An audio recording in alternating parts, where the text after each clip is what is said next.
আমার টাকা লাগতো না। আমি মাংনা খাই না, আমি ফকির নাকি?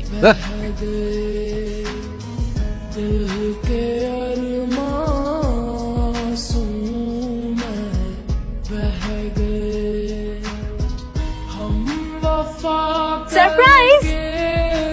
আমাকে দেখে খুশি হও নাই? খুশি হব না কেন? কখন আসলি? এই তো। প্রত্যেক দিন বলি এত খাবার কি অপচয় আম্মা। আমরা কি গরিব নাকি ভিখারি? গরিব না, তাই ভিখারি। দুনিয়ার সব মানুষই কারো না কারো কাছে হাত পাবে, কেউ 5 টাকার জন্য আর কেউ 20 টাকার জন্য। আমিও হাত পাততাম। দাও, টাকা দাও। অনেকদিন পরে আসছি, শপিং করব, সিনেমা দেখতে যাব, হ্যাং আউটসে যাব ফ্রেন্ডের সাথে। টাকা দাও। কি কয় কোটি? তাড়াতাড়ি দাও না। আম্মু, তোমার জামাই আমাকে 20 টাকা দিচ্ছে। এই যে একলা একলা এত খানা পিনা বানাইলা, ভালো কাম পারে এরকম 2টা কামের মানুষ আনলেই তো পাও, তা না? সারাদিন খালি কষ্ট করো। কি কষ্ট করি আমি? কষ্ট তো করছি, এত ভালো থাকবো কোনোদিন তো ভাবিও নাই। আমি ভাবছি আমার সবই হিসাব করা। মেয়েটা এতদিন পর আসছে, কত জায়গায় ঘুরবো, শপিং করব, টাকা দাও না কেন? মেয়ের সাথে এত কিসের হিসাব? ছেলে মেয়েদের লগে হিসাব কিতাব আরো বেশি করণ দরকার।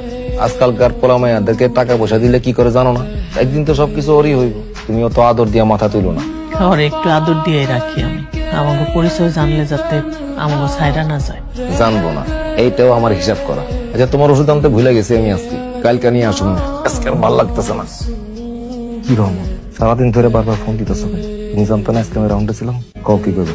সরি ভাই, ওই এলাকায় নতুন একটা পোলা আসছে, কালেকশন দিব না কয়। না দিলে ঠান্ডা খেয়ে দেবো। হালকার উপরে ঝাপসা দিছি। বয়সটা খুব কম, 12-13। তুমি সবার এত খেয়াল রাখো, আর তোমার যদি অবহেলা হয় তাহলে হবে? প্রেশারের ওষুধ বাদ দেওয়া ঠিক না, আমি নিয়ে আসতেছি। মেয়ের কাছ থেকে তোমার এসব কতদিন লুকায় রাখতে পারবে? সারা জীবনই পারো, তুমি অত ডরাইও না।